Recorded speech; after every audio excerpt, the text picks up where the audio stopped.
네, 오늘 23과입니다.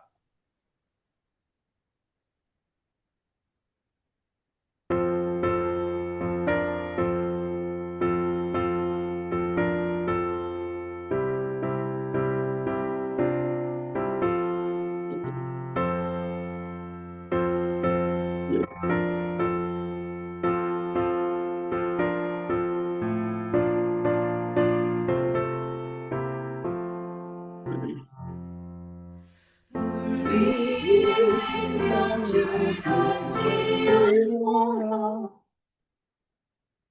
또 올래. 잠시만요.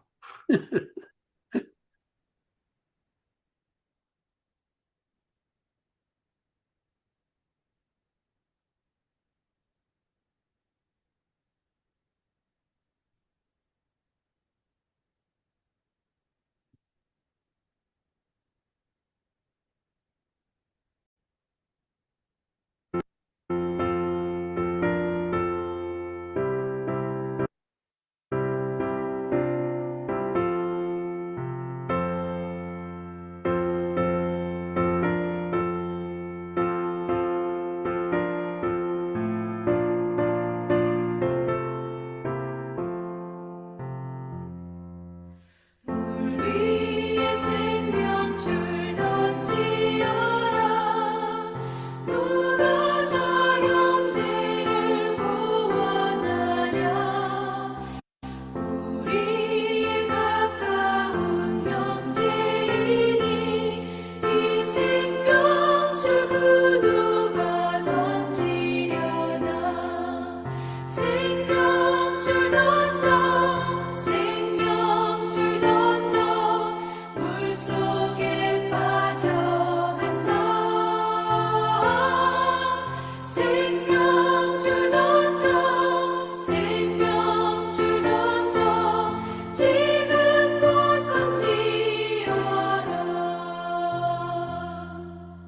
너 빨리 생명줄 던지어라. 형제여 너 어찌 지체하나.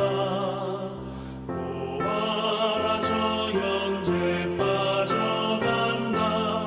이 구조선 타고서 속히 가라.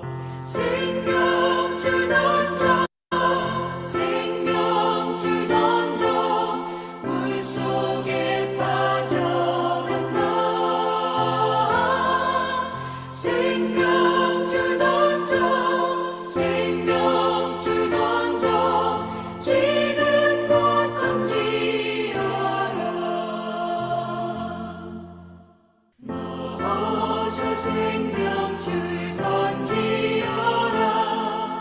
저 형제 지쳐서 허덕인다. 시험과 근심의 거센 풍파 저 형제를 휩쓸어 몰아간다. 생명줄 던져 생명줄 던져 물속에 빠져간다. 생명줄 던져 생명줄 던져 지금 곧 던지어라. 위험한 풍파가 곧 지나고 건너편 언덕에 이르리니 형제여 너 어찌 지체하나. 그 생명줄 던져서 구원하라. 생명줄 던져 생명줄 던져 물속에 빠져간다. 생명줄 던져 생명줄 던져 지금 곧 던지어라.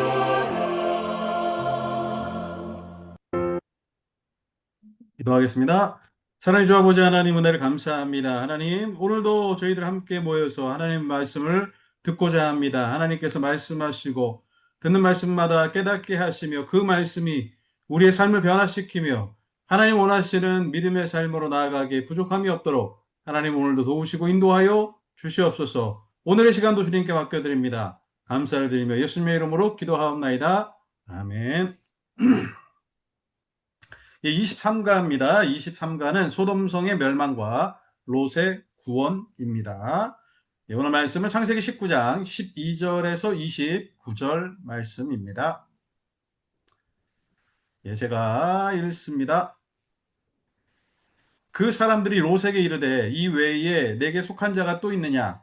내 사위나 자녀나 성 중에 내게 속한 자들을 다 성 밖으로 이끌어내라. 그들에 대한 부르짖음이 여호와 앞에 크므로 여호와께서 이곳을 멸하시려고 우리를 보내셨나니 우리가 멸하리라. 롯이 나가서 그 딸들과 결혼한 사위들에게 말하여 이르기를 여호와께서 이 성을 멸하실 터이니 너희는 일어나 이곳에서 떠나라 하되 그의 사위들은 농담으로 여겼더라.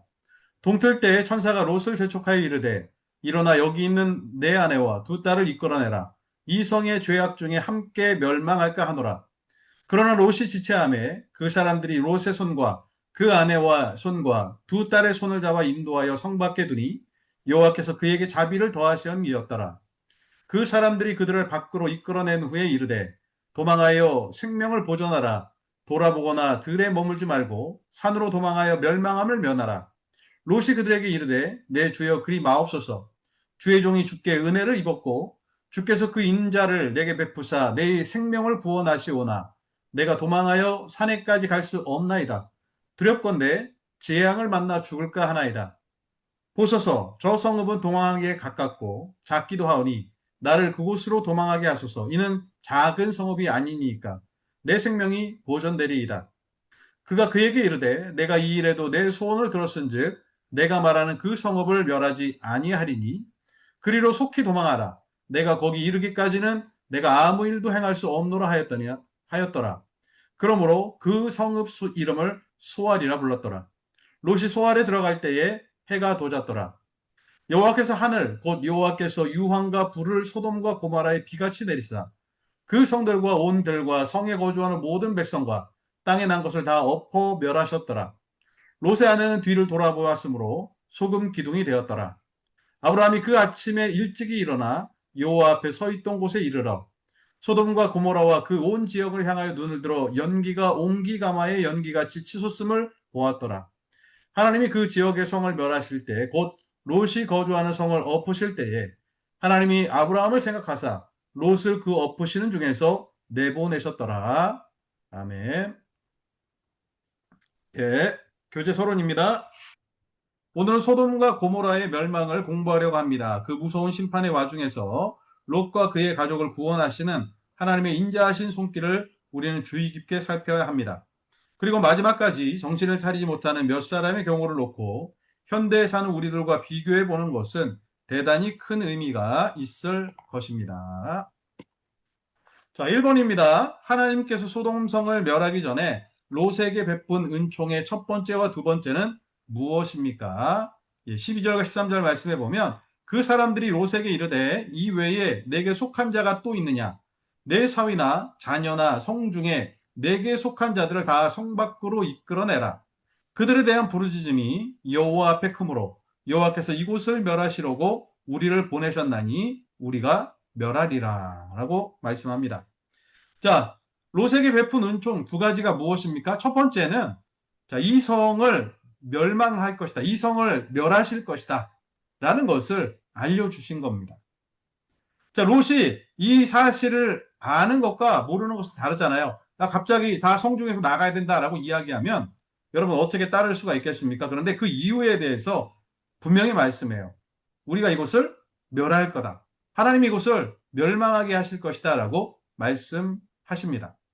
두 번째는 무엇이냐 하면 내게 속한 자들. 자, 롯이 하나님의 명령을 듣고 혼자 나갔다면 여러분 어떻겠습니까? 아내와 자녀들 다 생각이 날 거 아니겠어요? 그래서 하나님이 어떤 은혜를 주시냐 하면 내게 속한 자들을 다 성 밖으로 이끌어내라. 온 가족들을 다 이끌어낼 수 있는 기회를 주셨다라는 것이에요.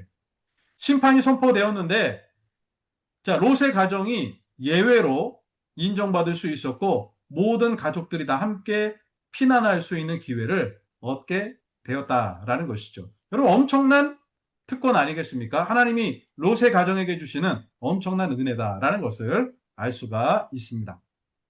이번에요. 자, 그럼에도 불구하고 롯의 사위들의 반응을 어떠했으며 그 이유가 무엇일까요? 14절 말씀에 보면 롯이 나가서 그 딸들과 결혼할 사위들에게 말하여 이르기를 여호와께서 이 성을 멸하실 터이니 너희는 일어나 이곳에서 떠나라 하되 그의 사위들은 농담으로 여겼더라 라고 말씀합니다. 자, 롯이 사위가 될 사람들에게 이야기를 합니다. 하나님이 이 성을 멸망시키실 것이니까 자, 다 떠나야 된다. 다 지금 떠나야 된다라고 말을 하였지만 자, 뭐라고 이야기합니까? 농담으로 여겼더라. 예, 농담으로 여겼더라. 여러분, 이것을 통해서 알 수 있는 것이 무엇이냐 하면 여러분, 장인이 사위한테 뭐라고 이야기를 해요? 자, 이러이러하다라고 이야기하면 사위는 어떻겠습니까? 장인의 이야기에 귀를 기울일 수밖에 없어요. 그렇죠? 왜냐하면 내가 지금 곧 결혼해야 되잖아요. 그러면 이 딸들의 아버지, 내 와이프 될 사람들의 아버지, 그 장인의 말이 얼마나 무겁고 그 말의 무게가 얼마나 있겠습니까? 그런데 이 사위들은 지금 어떠냐 하면 농담으로 여겼다라고 이야기하고 있어요. 그 말은 무엇이냐 하면 이 롯이 영적 권위가 떨어져 있다라는 것을 알 수가 있습니다. 여러분, 영적 권위가 있음을 통하여서 이야기하면 그 말이 먹힐 수가 있는데 영적 권위가 떨어지면 어떻습니까? 그 말이 들리지가 않는 거예요. 그러니까 롯이 지금 아브라함과 헤어져서 각자 삶을 살아가게 되잖아요. 이 소돔 안에서 살아가게 되었는데 소돔성 안에서 살아갔던 롯은 어떠냐 하면 지난번에도 우리가 살펴보았듯이 믿지 않는 사람들과 별반 다르지 않는 삶을 살았다라는 것이죠. 여러분, 만약에 롯이 하나님을 정말 잘 섬기는 사람이고요. 소돔성 안에 살아가면서도 하나님을 잘 섬기는 모습을 그 가족들과 사위들에게 보여주었다면 어땠을까요? 이게 말이 좀 심각한데? 라고 받아들였을 수 있어요. 그런데 여러분 어떻습니까? 그냥 자기 마음대로 소돔 사람들하고 똑같이 살다가 어느 날 갑자기 하나님이 이렇게 하신다라고 하면 누가 고집대로 들을 수가 있겠습니까? 자, 가장으로서 영적인 권위가 완전히 상실되었다라는 것을 볼 수가 있다라는 것입니다. 자, 3번에요. 만일 우리가 성경을 가지고 세상 종말의 심판을 우리 집안에 경고한다면 롯의 사위들 같은 반응을 보일 사람이 얼마나 된다고 생각합니까? 자, 여러분, 이런 상황 가운데 우리가 선포하면 어땠을까요? 사람들은 다 농담으로 여길 겁니다. 왜 그렇겠어요? 먼저는 멸망할 세상으로 믿기에는 너무 화려해요. 이 세상이. 여러분, 우리가 살고 있는 세상이 문명적으로 가장 발달한 때이고요. 과학과 여러 가지 것들이 너무 발전되어 있기 때문에 자, 내일 세상이 멸망한다 그러면 믿을 사람이 하나도 없을 것입니다. 다 농담으로 여길 거예요. 그리고 정말로 중요한 것은 무엇이냐 하면 메시지가 거부되는 것은요. 무엇 때문이냐면 메시지가 나빠서가 아니고 메신저가 나빠서의 경우가 많습니다. 여러분, 무슨 이야기를 하면 중요한 것은 무엇이냐 하면 메시지가 중요하잖아요. 그런데 사람들은 메시지를 보는 것이 아니라 메신저를 봐요. 이것은 사람들이 가지고 있는 문제점입니다. 원래는 메시지를 봐야죠. 그런데 모든 사람들이 메신저를 봐요. 그리고 메시지의 옳고 그름을 메신저에 따라서 옳고 그름으로 판단하는 경우들이 많다라는 거예요. 이것은 잘못된 것이지만 사람이라는 것이 그렇다라는 것이에요. 그 말은 무엇이냐 하면 우리가 무언가 하나님의 말씀을 선포하고 하나님의 말씀이 그들 마음밭에 뿌려지려면 어떠해야 됩니까? 우리가 달라야 돼요. 우리가 믿음의 삶을 살아야 되고 우리의 삶의 모습을 통하여서 교훈과 또한 모범이 되어야지만 비로소 그 이야기가 들려질 수 있다라는 것이에요. 그러니까 부모로서 자녀들에게는 우리가 어떻게 해야 됩니까? 이 삶 속에서 내가 하나님을 잘 섬기는 모습을 보여줘야 돼요. 여러분, 이 보는 것이 교육이라고 이야기하잖아요. 신앙은 원래 교회에서 배우는 게 아닙니다. 그러니까 우리가 오해하는 게 무엇이냐 하면 이 신앙을 교회에서 배운다고 생각해요. 그래서 주일학교가 중요하다 이렇게 이야기해요. 그런데 여러분, 이 주일학교 교육이라는 것이 생긴 것이 얼마 안 됐습니다. 불과 한 100년 정도 되었을까요? 뭐 길게 잡으면 200년, 300년 정도 보기도 합니다. 그런데 여러분 어떠냐 하면 성경이 말씀하는 이 믿음 교육이라는 것은 가정에서 이루어지는 것이고요. 부모가 자녀에게 주는 것이 신앙 교육입니다. 그러니까 주일학교를 통해서 얻는 게 아니에요. 여러분 그러다 보니까 이 주일학교 교육이 가장 중요하다라고 아이들을 맡겨버리니까 어떻습니까? 오히려 안 되는 경우들이 더 많아요. 왜냐하면 주일학교 교육을 통해서 아이들이 믿음으로 잘 양육되면 어른이 되면 어른 그룹 안에 들어올 수가 있어야 되거든요. 그런데 그렇게 되지 못하는 경우들이 많습니다. 왜냐하면 주일학교 교육 자체가 목적이기 때문에 그렇다라는 것이에요. 그래서 많은 이 어린아이들을 가진 부모들과 이야기를 해보면 어떠냐 하면 이 주일학교가 잘 돼 있는 곳, 큰 곳에 보내기를 원한다는 거예요. 이유가 뭐냐 하면 친구가 있기 때문에. 근데 여러분 교회는 친구 만나라고 하는 곳이 아니잖아요. 그러니까 주객이 전도이 되어 있다라는 것입니다. 그러니까 친구를 잘 만나고 친구하고 뭐 잘 사귀는 것도 물론 인생을 살아가면서 중요하겠습니다만은 그것은 교회 아니어도 할 수 있는 곳이잖아요. 학교 가서도 할 수 있고 여러 군데 가서 다 할 수 있습니다. 중요한 것은 무엇이냐면 신앙교육이 되어야 되는데 신앙교육은 다른 사람한테 맡기는 것이 아니라 내가 하는 겁니다. 부모가 자녀에게. 이게 핵심이에요. 성경이 말씀하는 그리고 수천 년 동안 신앙교육이라는 것은 부모가 자녀에게 하는 것이에요. 그런데 그 부모가 자녀에게 하는 신앙교육의 가장 기본적인 것이 무엇이냐면 가장 중요한 것이 무엇이냐면 보여주는 겁니다. 보여주는 거. 10년을 보여주고 20년을 보여주고 30년을 보여주고 길게는 70년, 80년까지도 보여줄 수 있어요. 자녀들에게. 내가 생을 다하는 그때까지. 그러면 자녀들은 어떻습니까? 평생 우리 엄마를 보고 살아가는 거예요. 우리 아빠를 보고 살아가는 거예요. 우리 할머니, 할아버지를 보고 살아가는 거예요. 그러면 어떻습니까? 그 할머니, 할아버지, 아빠, 엄마의 모습이 나중에 그분들이 하나님 나라에 간 이후에도 그 머릿속에, 그 삶 속에 계속 남아있어요. 아, 우리 엄마는 기도하는 사람. 우리 할머니는 기도하는 사람. 우리 할아버지, 우리 아버지는 믿음의 용사. 이렇게 기억될 수 있다면 이것이 신앙 교육이에요. 보여지는 것만큼 중요한 교육이 없다라는 것입니다. 롯의 이야기가 사위들에게 먹히지 않았던 것은 롯이 세상 사람들과 별반 다르지 않았기 때문에 소돔 사람들과 별반 다르지 않았기 때문에 그 이야기가 전달될 수 없었다라는 것이에요.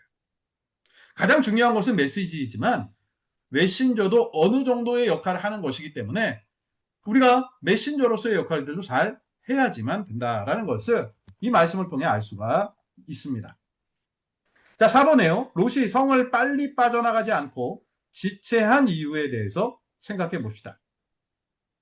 자, 말씀을 듣고 어떻게 합니까? 빨리 빠져나가야 되는데 지체했다라고 성경을 말씀하고 있습니다. 지체하는 거예요. 아, 이거 안 되는데. 여러분 언제 지체합니까?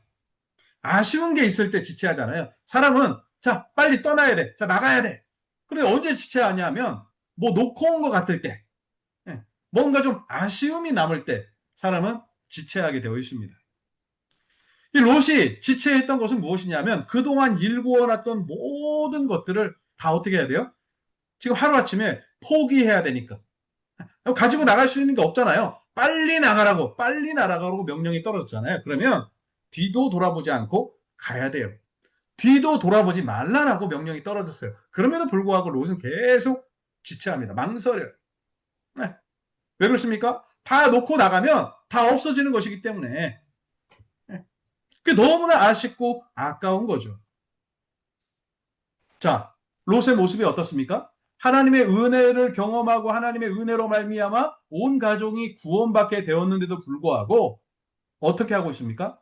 세상 것에 마음이 빼앗겨 있는 것을 볼 수가 있다는 것이죠. 그러니까 롯은 어떤 사람이냐 하면 세상 사람들과 별반 다르지 않는 모습을 지금 보이고 있다라는 것입니다. 자, 그럼에도 불구하고 하나님은 또 어떻게 합니까? 롯에게 은혜를 베푸세요. 자, 오늘 본문 16절 말씀해 보면 그러나 롯이 지체함에 그 사람들이 롯의 손과 그 아내의 손과 두 딸의 손을 잡아 인도하여 성 밖에 두니 여호와께서 그에게 자비를 더하시었더라라고 말씀하고 있습니다. 자, 또 은혜를 베푸세요. 여러분, 롯이 지체해요. 그러면 어떻게 하겠습니까? 아유, 그럼 말아라. 네. 우리 그런 말 잘하잖아요. 야, 그럼 말아. 됐어. 그런데 하나님은 어떻게 하시냐면, 그럼에도 불구하고 또 자비를 베푸셨어요. 그 자비의 내용은 무엇이냐면, 천사들이 어떻게 합니까? 롯을 잡아 끕니다. 또 그 아내의 손을 잡아 끌어요. 두 딸의 손까지 잡아 끕니다. 왜요? 지체하니까. 지체하니까. 이러한 은혜가 어디에 있겠냐라는 것이에요. 자, 칼빈은 이것을 뭐라고 이야기하냐면, 하나님이 우리를 구원하시는데 성도를 견인하신다. 예. 이 견인, 이 끌어가는 거예요. 그러니까 토잉카가 차를 끌어가잖아요. 그거하고 똑같은 거예요. 손을 잡아 끌어가는 거예요. 이걸 견인이라고 이야기합니다. 하나님이 우리를 구원하시는데 성도를 견인하신다. 그러니까 무슨 말이냐 하면, 롯이 지금 구원받을 하나님의 백성으로서의 자격을 갖추고 있습니까? 그렇지 않습니까? 이렇게 보면 별로 없어 보이잖아요. 이 사람이 과연 이 많은 사람들 가운데에서 아브라함이 기도했던 것처럼 의인 10명 안에 들어갈 수 있는 사람, 의인이라고 이야기할 만한 사람인가라고 보게 되면 어떻습니까? 잘 모르겠어요. 갸우뚱할 수밖에 없어요. 그럼에도 불구하고 하나님이 그에게 은혜를 베풀어 주셨다라는 것입니다. 무슨 말이냐면, 이 구원이라는 것은요, 자격 갖춘 사람이 얻는 것이 아니라 하나님의 선물로 되어지는 것이잖아요. 자, 사도 바울은 계속해서 그것을 말씀하거든요. 구원은 하나님의 선물이라고. 자격 없는 자에게 주시는 하나님의 선물이라고. 지금 롯이 딱 그런 경우예요. 자격이 없어 보입니다. 이런 기회에도 반응하지 못하는 사람을 어떻게 기회 있는, 자격 있는 사람이라고 이야기하겠어요. 그런데 그럼에도 불구하고 하나님은 그를 구원해 내십니다. 손을 잡아 끌어서, 아내의 손도 잡아 끌어서, 딸들의 손도 잡아 끌어서 하나님이 강권적으로 역사하셔서 구원해 주시는 놀라운 은혜의 장면을 볼 수가 있습니다. 6번에요. 롯이 산으로 도망가라는 천사의 지시에 기꺼이 순종하지 못한 이유가 어디에 있을까요? 자, 오늘 보면 19절과 20절을 보면요. 주의 종이 주께 은혜를 입었고 주께서 큰 인자를 내게 베푸사 내 생명을 구원하시오나 내가 도망하여 산에까지 갈 수 없나이다. 두렵건대 재앙을 만나 죽을까 하나이다. 보소서, 저 성읍은 도망하기 가깝고 작기도 하오니 나를 그곳으로 도망하게 하소서. 이는 작은 성읍이 아니니까 내 생명이 보존되리이다 라고 말씀하고 있습니다. 자, 여러분 뭘 이야기하고 있어요? 지금 롯을 보면 뭐라고 이야기합니까? 주의 종이 주께 은혜를 입었고 주께서 큰 인자를 베푸셨다 이렇게 고백하고 있습니다. 그럴싸하죠? 그런데 가짜잖아요. 네. 하나님이 이렇게 은혜를 주셨다라고 이야기하면 여러분 어떻게 해야 돼요? 말씀에 순종해야죠. 산으로 가라 그러면 산으로 가면 되고, 바다로 가라 그러면 바다로 가면 되고, 성으로 가라 그러면 성으로 가면 되는 거예요. 그런데 그럼에도 불구하고 이 롯이라는 사람은 지금 어떻습니까? 하나님이 내 생명을 구원하시오나, 하나님 내 생명을 구원해 주시지만 또 내가 원하는 게 있네요. 난 산에까지는 못 가겠어요. 야, 뭐 이런 인간이 다 있습니까? 하여튼 성경에 보면 하여튼 독특한 사람들이 있어요. 그런데 이 롯을 보면 딱 그런 경우입니다. 뭐 이런 사람이 다 있지? 라는 생각이 들어요. 무슨 말이냐 하면 반신반의 같아 보여요. 제 생각에는 이 사람이 하나님의 말씀을 온전히 믿고 따라가는 것이 아니라 반은 끌려가는 거예요. 네. 아니면 어떻게? 아니면 어떻게? 저 소돔 땅에 내 것이 지금 가득 있는데 아니면 어떻게? 조금은 그런 마음이 있어 보이기도 해요. 자, 결국 어떻게 합니까? 산으로 가라는데 또 이야기합니다. 저기 조그만 성이 있는데 그 성읍에 가서 내가 숨겠다. 이유는 무엇입니까? 재앙을 만나 죽을까 하나이다. 저기 가면 내가 살 것 같습니다. 이렇게 이야기해요. 여러분, 이 재앙을 내리시는 분이 지금 누굽니까? 하나님이잖아요. 하나님이잖아요. 지금 누가 이끌어가고 계세요?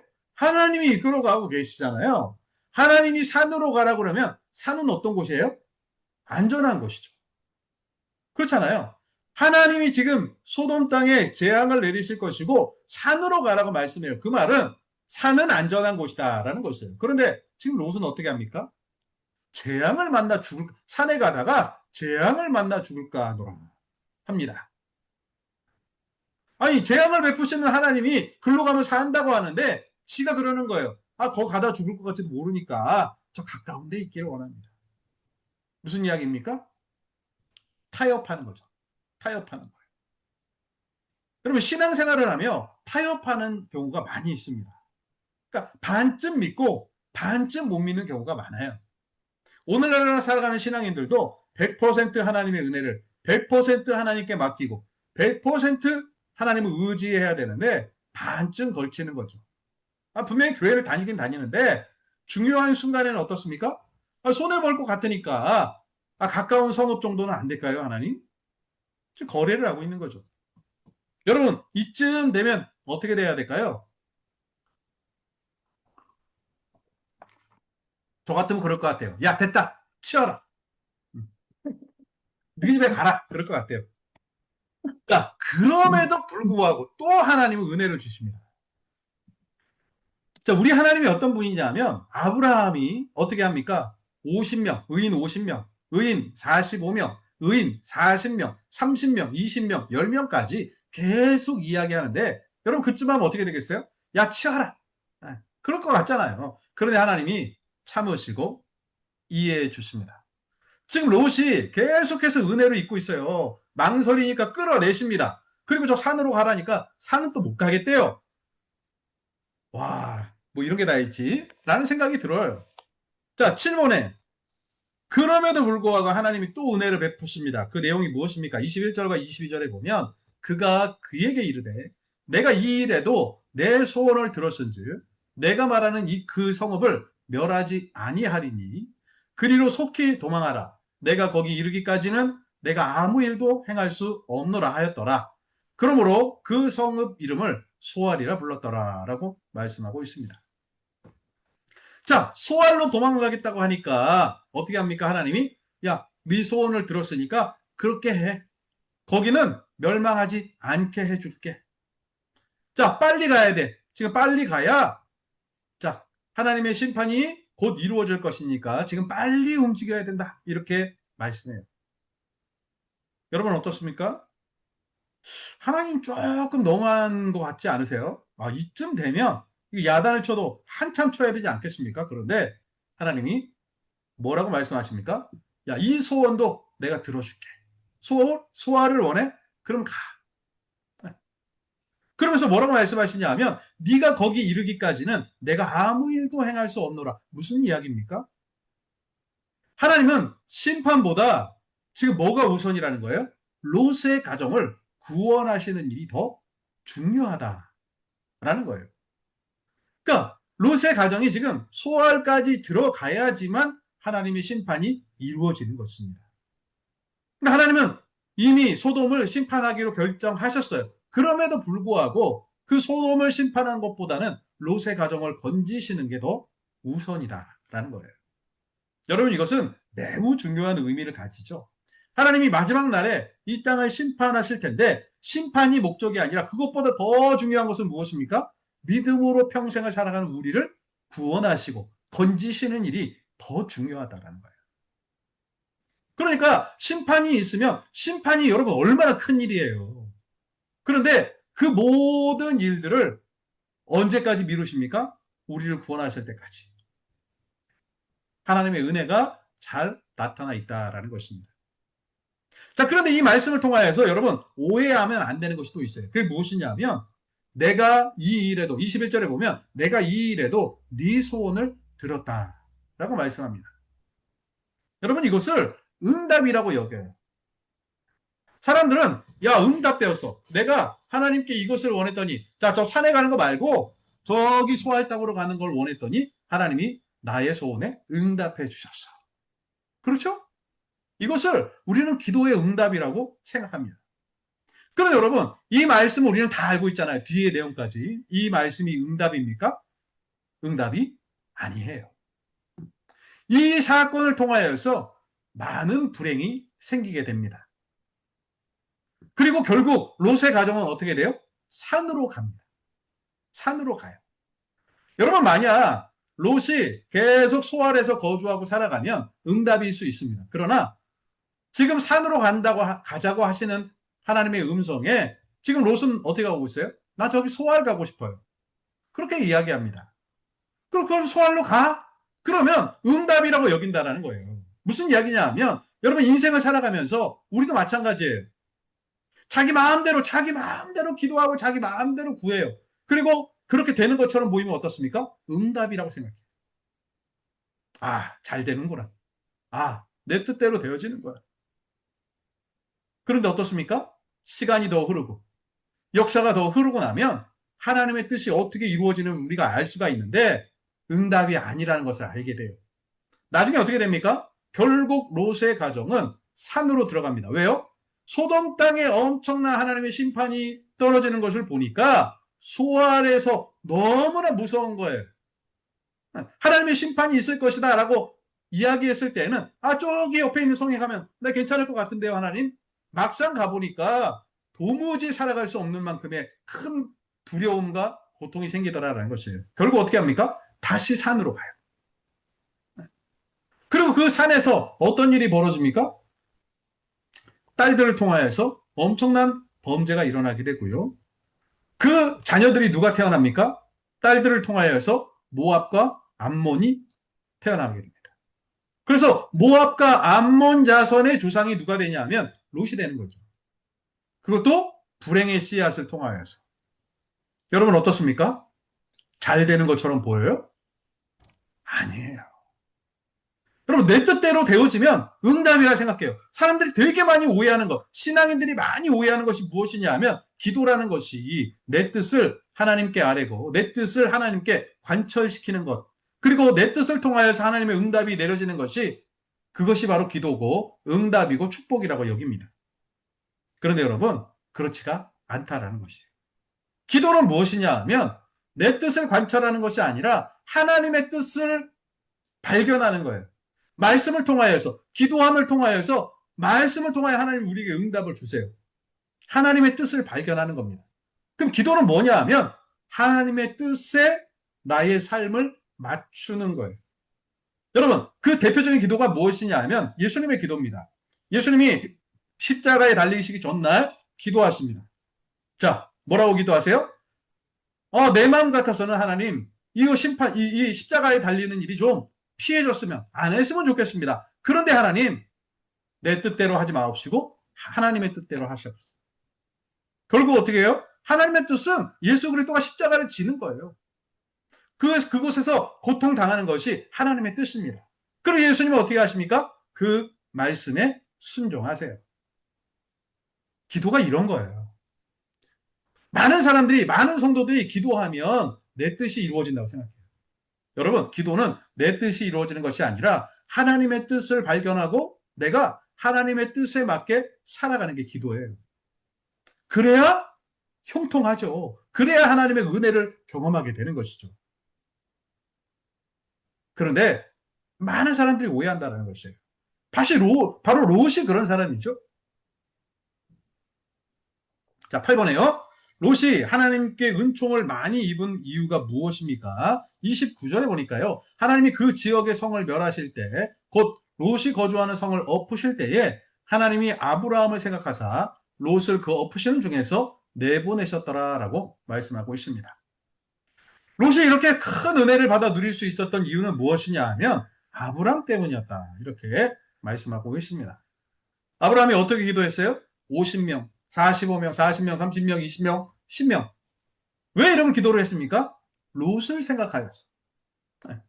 아브라함은 하나님이 소돔을 멸망시키겠다라고 말씀하실 때에 롯이 생각나는 거죠. 롯을 하나님 구해 주옵소서. 그러니까 50명, 40명 뭐 쭉 이야기하는 것은 결국 무엇이냐 하면 롯을 살리기를 원합니다. 하나님은 그것에 응답하신 것이죠. 하나님의 뜻이 거기에 있었기 때문에.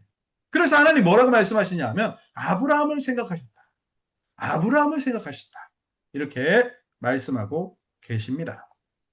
베드로후서 2장 7절에서도 8절 말씀을 보면, 자, 롯을 어떻게 평가하느냐? 롯을 이렇게 평가해요.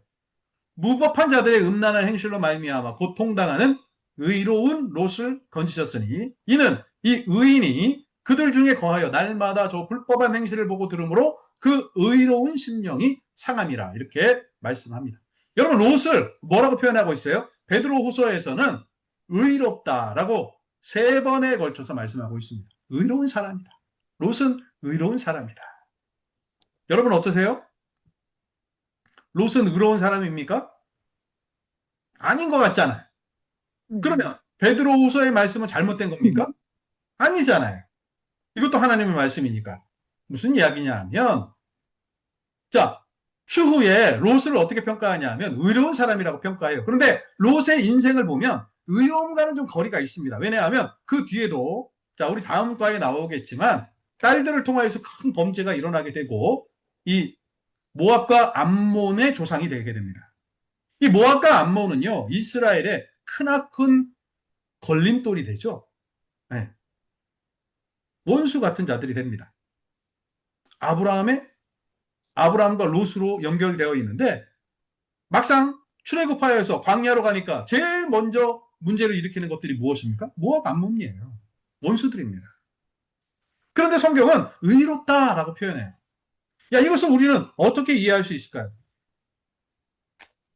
자, 이 신약에 가면 의라는 것을 무엇이라고 표현하냐 하면 의는 칭의라고 표현합니다. 칭의, 그렇죠? 의라는 것은 진짜 이 사람이 의로운 것이 아니라 하나님이 의롭다고 여겨주시는 거예요. 그러니까 여러분 우리가 의로운 사람이 될 수가 없잖아요. 그런데도 불구하고 우리가 의인이라고 칭함받을 수 있는 것은 하나님이 우리를 의롭다라고 해주시니까. 그래서 바울복음, 이 바울이 이야기하는 복음의 핵심은 칭의론이 중요합니다. 은혜에 의한 구원, 자격 없는 자에게 주시는 구원. 그러니까 롯은 뭐예요? 하나님이 의롭다라고 해주신 거예요. 은혜 받을 수 없는, 은혜 받을 자격이 없는 자에게 주시는 것이 하나님의 구원이다라는 것을 우리는 이 롯의 이야기를 통하여서도 볼 수 있다라는 거예요. 여러분 이것이 은혜가 되는 것은 무엇입니까? 여러분 사실은 우리도 이와 같은 자들이기 때문에 우리의 인생을 통틀어서 다 본다고 생각해 보세요. 성경에 기록되어져 있다고 생각해 보세요. 여러분 우리는 의인입니까? 아, 내 인생 전체를 보니까 나는 태어날 때부터 지금까지 난 참 의인이야. 믿음으로 잘 살았어. 그렇게 자신 있게 이야기할 수 있는 사람이 누가 있냐라는 거예요. 그럼에도 불구하고 우리가 하나님의 자녀가 될 수 있었던 것은 무엇입니까? 자격 없는 자에게도 하나님이 은혜를 주셨기 때문에 그분의 긍휼의 은혜로 그분의 사랑의 은혜로 의롭다라고 여겨주셨기 때문에 구원의 은혜를 받아 누리게 되었다는 거예요. 그래서 롯은 의로운 롯이다 이렇게 말씀하고 있는 것입니다. 그래서 여기 고린도전서 3장 15절에 보면 이런 말씀이 있어요. 누구든지 그 공적이 불타면 해를 받으리니 그러나 자신은 구원을 받되 불 가운데서 받은 것 같으리요. 무슨 말이냐 하면 이 구원도 부끄러운 구원이 있다라는 거예요. 네, 부끄러운 구원. 그 대표적인 사람이 누구냐면 롯이라는 거예요. 롯은 구원받았습니다. 왜냐하면 분명히 베드로후서에 의로운 롯이라고 말씀해요. 그러니까 롯은 구원받은 사람입니다. 우리가 그 일생을 보게 되면 야 롯은 아닌 것 같은데 라는 생각이 들어도요. 그것은 우리 판단이고요. 하나님은 롯을 여하튼 간에 의롭다라고 말씀해 주셨어요. 그런데 구원을 받는데 불같은 데서 받은 것 같아요. 그런 구원이 있다라는 것이에요. 그러니까 우리가 이런 롯의 모습을 따라가면 안 되겠죠. 자, 9번은 소돔과 고모라의 마지막을 묘사해 봅시다. 24절과 25절을 보면 여호와께서 하늘 곧 여호와께로부터 유황과 불을 소돔과 고모라에 비같이 내리사 그 성들과 온 들과 성에 거주하는 모든 백성과 땅에 난 것을 다 엎어 멸하셨더라라고 말씀하고 있습니다. 자, 마지막이 엄청난 재앙으로 끝나게 되는 것이죠. 그런데 여러분 한번 역사를 앞으로 되감아 볼게요. 자, 아브라함과 롯이 나뉘게 됩니다. 이유가 무엇이냐 하면 너무 잘 돼서, 너무 많은 것을 가졌어. 이유는 잘 돼서예요. 여러분 잘 되면 좋은 거잖아요. 아브라함과 롯이 다 잘 됐어요. 그래서 너무 잘 되니까 목자들끼리 싸움이 났습니다. 그래서 좋게 해야지 하면서 서로 나뉘어지게 됩니다. 여러분, 그때 어땠을까요? 롯의 마음이 어땠을까요? 나 너무 좋아. 왜요? 잘 됐으니까. 먼저 잘 됐으니까 너무 좋죠. 그렇죠? 저 갈 때 우리 삼촌을 따라올 때만 해도 그 인생이 어떻겠어요? 암담했을 거 아니에요. 그런데 시간이 흐르고 나니까 내가 너무 잘 돼가지고 삼촌하고 비길 정도로 잘 됐습니다. 물질적으로 풍요했고. 그래서 독립하게 돼요. 그 기분이 어땠을까요? 엄청 행복했을 거예요. 그리고 어디를 택합니까? 소돔을 택해요. 그 소돔을 뭐라고 표현하냐 하면 여호와의 동산 같았다. 이렇게 표현해요. 물이 풍부함으로 애굽 땅과 같았더라라고 표현해요. 그러니까 현존하는 가장 좋은 환경을 가지고 있는 것이 소돔이에요. 여러분, 얼마나 좋았을까요? 롯은 세상적으로 보면, 인간적으로 보면 성공의 끝판왕 같은 사람이에요. 잘 되었죠?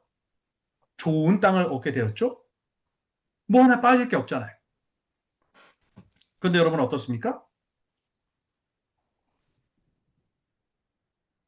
그 소돔이 지금 어떻게 되고 있어요?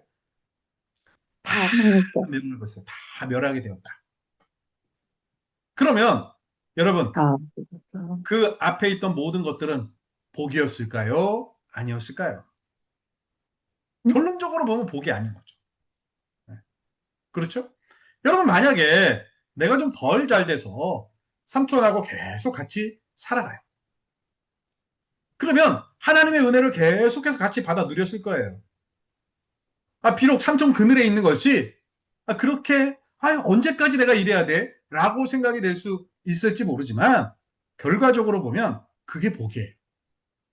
그런데 사람들은 자기가 잘 되기를 원하잖아요.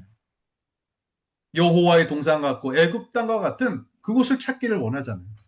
그런데 결국 어떻게 되냐 하면 다 없어집니다. 다 없어져요. 어디로 갑니까? 빈손으로 산으로 갑니다. 하루아침에. 여러분, 잘 되는 것처럼 보인다고 해서 그게 곧 잘 되는 것, 성공한 길이 아닐 수도 있다는 거예요. 인생을 살다 보면 고난도 옵니다. 질병도 오고 어려움도 와요. 그런데 그 과정들을 통하여서 하나님이 나와 함께 계시고 하나님이 나에게 은혜 베푸시는 것들을 느끼며 살아가면 그게 복이에요. 왜요? 하나님이 복이시니까. 이 사람들이 오해하는 것이 내가 무언가를 얻고 어떻게 성공하고가 복이라고 생각해요. 그런데 성경을 잘 보면 이 신구약 성경 전체를 통하여서 복은 뭐냐 하면 하나님이에요. 복은 하나님이에요. 그래서 복이신 하나님이 그리스도로 이 땅에 오셔서 우리 가운데 임재하십니다. 우리 마음 가운데 임마누엘과 함께 하세요. 그게 뭐예요? 그게 복이에요. 그런데 사람들은 하나님을 통하여서 뭘 얻기를 원해요. 예수 그리스도를 통하여서 뭘 갖기를 원해요. 성령을 통하여서 무언가 이루어지기를 원해요. 그게 복이라고 생각합니다. 그게 복이 아니에요. 하나님이 복이에요. 그러니까 내가 뭘 갖고 있건, 내가 뭘 덜 갖고 있건, 내 삶 가운데 어떤 어려움이 있건, 그 모든 것들을 다 초월해서 하나님이 나와 함께 계시면 그게 복이라는 거예요. 그게 성경의 메시지예요. 자, 10번에요. 소돔과 고모라의 심판은 후세대를 위해 어떤 의미를 가집니까? 누가복음 17장 28절에 30절 말씀을 보면 또 롯의 때와 같으니 사람들이 먹고 마시고 사고 팔고 심고 집을 짓더니 롯이 소돔에서 나가던 날에 하늘로부터 불과 유황이 비오듯하여 그들을 멸망시켰느니라. 인자가 나타나는 날에도 이러하니라 라고 말씀하고 있습니다. 롯의 때와 같다. 어떤 때가요? 하나님이 오시는 날. 예수 그리스도가 다시금 오시는 날. 심판의 날. 롯의 때와 같다라는 것이에요. 롯은 어땠습니까? 그 전날까지만 해도 잘 먹고 잘 사던 사람이에요. 꽤나 성공했고 모든 것들이 잘 되는 것처럼 보이는 그런 사람이었습니다. 그런데 하루아침에 다 사라져요. 그러면 롯이 산에 들어가게 되는데 그 산에 들어가서 어떤 생각이 들었을까요? 야, 참 허망하다. 참 허망하다. 그런 생각이 들지 않았을까요? 네. 하나님이 저 가운데서 나를 건져주셨으니 너무 감사하다. 뭐 그랬을까요? 인간들은 그렇지가 않잖아요. 우리가 똑같은 일을 당해도 그럴 거예요. 야, 참 허망하다. 저것들을 모으기 위해서, 여기까지 오기 위해서 내가 얼마나 많은 고생과 그 많은 수고를 했는데, 야, 하루아침에 다 없어지네. 허망하다. 여러분, 우리 인생이라는 것이 허망합니다. 그래서 이 솔로몬이 뭐라고 이야기해요? 헛되니 또 헛되다. 인생이라는 것은, 인간의 삶이라는 것은, 그 삶을 통하여 얻어지는 것은 다 헛되고 헛될 수밖에 없다는 것이에요. 왜요? 하루아침에 없어질 수 있으니까. 자, 11번. 잘 살아보겠다고. 이게 핵심이잖아요. 이 롯의 마음의 핵심이 뭐냐면 잘 살아보겠다고 이거든요. 잘 살아보겠다고 소돔을 찾아간 롯의 손에 남은 것은 무엇입니까?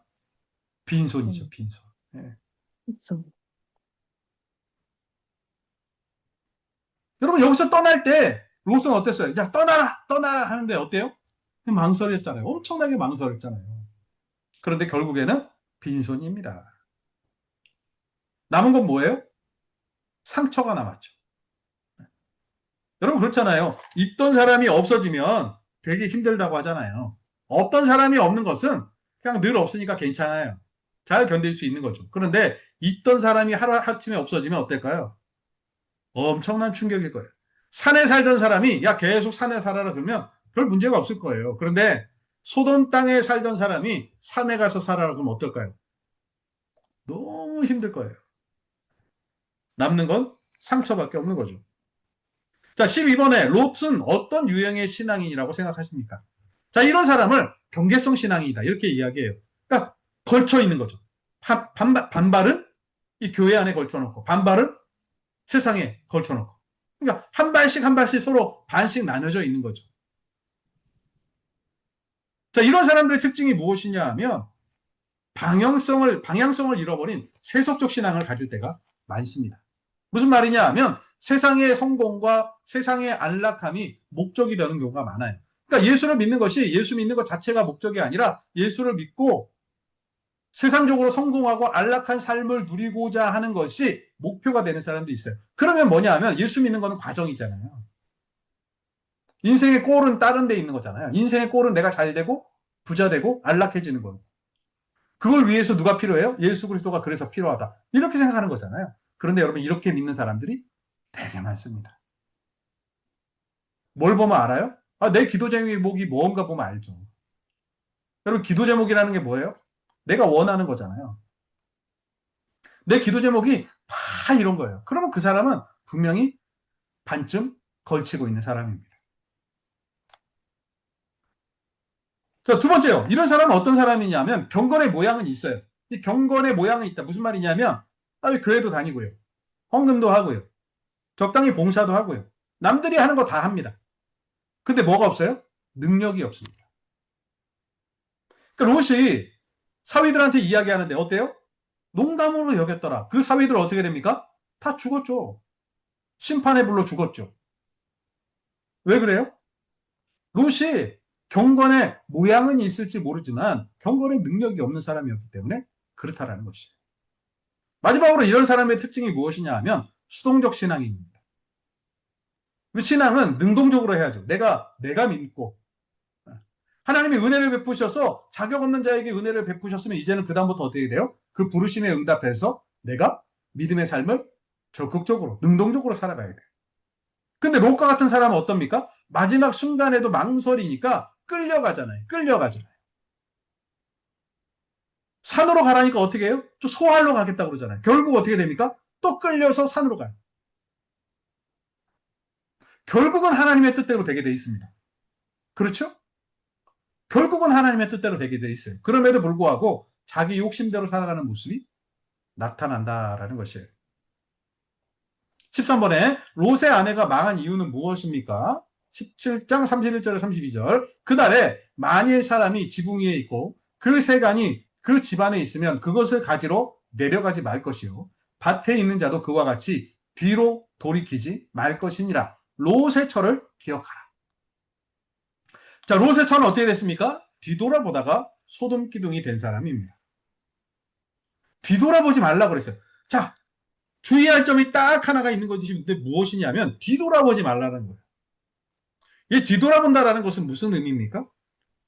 하나님의 명령이 떨어지면 앞을 보고 말씀에 순종해 나가야 돼요. 근데 뒤를 보러 돌아본다라는 것은 무엇이냐면 내 마음의 방향이 거기 있다라는 거잖아요. 네. 여러분, 하나님은 무엇을 보십니까? 우리 마음을 보시죠. 중심을 보세요. 그러니까 발걸음은 앞으로 가는 것처럼 보이는데 내 마음이 어디가 있어요? 저 뒤에 있는 거예요. 소돔 땅에. 그 결과가 무엇입니까? 소금 기둥이 돼버린 것이죠. 그래서 상징적인 사람이 돼버렸잖아요. 어떤 사람이요? 세상에 미련을 두고 살아가다가 소금 기둥이 되어버린 사람. 그래서 뒤를 되돌아보는 사람은 누구냐? 롯의 철을 기억하면 알 수 있다. 이렇게 신약에까지 상징적인 사람이 돼버렸어요. 부끄러움의 상징이죠. 여러분, 우리가 신앙생활을 하면서 주의해야 될 점이 무엇이냐 하면 세상 속에 살아갈지라도 세상에 섞이지 말아야 되고요. 거룩을 유지해야 됩니다. 그리고 하나님의 말씀대로 살아갈 때에 자꾸 뒤돌아보면 안 돼요. 그 뒤돌아보는 것은 무엇입니까? 세상에 내 마음을 빼앗기는 것에서 나와야 된다는 것이. 14번에 오늘 공부한 내용에서 당신이 새롭게 발견하고 깨달은 진리가 무엇입니까? 그리고 앞으로 어떤 자세를 가지고 신앙생활하기를 다짐합니까? 자, 첫 번째 우리가 알 수 있었던 것은 무엇이냐 하면 하나님이 강권적으로 은혜를 베푸신다. 성도의 견인. 그러면 필요한 것은 무엇이냐면 그 이후에는 이제는 신종의 사람으로 변해야 돼요. 그렇죠. 하나님이 강권적으로 은혜를 베푸시잖아요. 자격 없는 자에게 은혜를 주시잖아요. 자격 없는 우리에게 하나님의 자녀가 되게 하시고 구원의 은총을 베풀어 주시잖아요. 그러면 그 다음부터는 이제는 순종해야 돼요. 내가 능동적으로 믿음의 삶을 살아가야 돼요. 두 번째로 깨달을 수 있는 것이 무엇입니까? 롯은 잘 되고 싶었어요. 모든 사람의 꿈이 뭐냐 하면 잘 되고 싶은 거예요. 이 땅에 태어나는 모든 사람은요, 태어나는 그 순간부터 죽을 때까지 잘 되기를 원해요. 그 잘됨이 어떤 기준인지는 모르지만 여튼 사람들은 잘 되기를 원해요. 그런데 그 모든 것들은 허무하다. 왜요? 하루아침에 사라질 수 있는 것이기 때문에.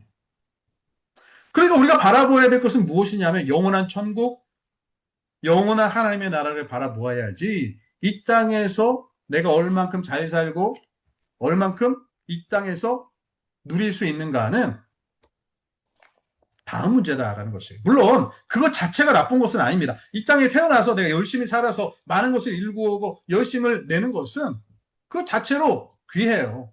뭐 그게 나쁜 건 아닙니다. 그런데 그게 목적이 되면 안 된다는 거죠. 성도는 그게 목적이 되면 안 돼요. 뭐 이 땅에 태어난 모든 사람들은 다 여기서 열심히 살고 잘 돼야 됩니다. 그 자체가 나쁜 게 아니에요. 아니, 열심히 수고해서 얻어지는 것이 왜 나쁘겠어요? 그런데 그게 인생의 목적이 되면 안 된다는 거예요. 롯은 마지막 순간에도 그것을 못 놨던 거예요. 그 아내는 그것을 못 나서 뒤를 되돌아봤던 사람입니다. 마지막 순간에도 산으로 가지 못하고 소알로 갔던 사람이 롯이에요. 여러분, 우리는 이 말씀에서 교훈을 얻어야 된다는 것입니다. 자, 바라기는요, 우리 모두가 다 이 땅을 살아가면서 무언가를 얻고 조금 더 편해지고 하는 것들은 자연스러운 어쩌면 욕망이고요. 사람이기 때문에 다 누리고 싶어 하는 것들일 수 있습니다. 그 자체가 악한 것도 아니고요. 그런데 중요한 것은 그 모든 것의 기본, 우리가 바라보아야 될 것은 하나님의 나라. 주님 바라보아야지 이 땅에 내 마음과 모든 것을 다 놓고 살아가면 나중에 갈 수가 없어요. 아쉬워서 뒤돌아볼 수밖에 없다라는 것입니다. 자, 이 말씀을 기억하시면서 믿음으로 승리하시는 우리 성도님들이 되시기를 바랍니다. 기도하겠습니다. 사랑해 주어 아버지 하나님, 은혜를 감사합니다. 하나님, 저희들을 사랑하셔서 자격 없는 자에게 하나님의 자녀라는 칭호를 주시고 하나님의 상속자를 삼아주셔서 하나님 나라의 주인이 되게 하여 주심을 감사를 드립니다. 그 은혜에 감격하여 믿음의 삶을 살기에 부족함이 없도록 도와주시고 하나님을 사랑하는 마음을 가지고 일생을 살아가며 주님께 영광 올려드리는, 주님이 우리의 유일한 소망이 되는 우리 성도들의 삶이 될 수 있도록 하나님 축복하여 주시옵소서. 우리 교회 가운데 연약한 성도들 많이 있습니다. 하나님 기억하시고 하나님 도움의 손길을 발하여 주시고 하나님 건강하게 하게 하시고 힘을 주심을 통하여서 우리 성도들이 날마다 건강하여 돌아오는 주일에도 온 성도들 함께 모여 믿음으로 예배하며 주님을 찬송하는 믿음의 공동체 되게 하나님 역사하여 주시옵소서. 감사를 드리며 예수님의 이름으로 기도합나이다. 아멘. 하늘에 계신 우리 아버지, 이름이 높게 여김을 받으시옵소서. 나라의 임하옵시고 하늘에서 이루어지이다. 땅에서 이루어지이다. 오늘날 우리에게 일용할 양식을 주옵시고 우리가 우리에게 죄 지은 자를 사하여 준 것 같이 우리 죄를 사하여 주옵시고 우리를 시험에 들게 하지 마옵시고 다만 악에서 구하옵소서. 대개 나라와 권세와 영광이 아버지께 영원히 있사옵나이다. 아멘. 감사합니다. 수고하셨습니다. 수고하셨습니다.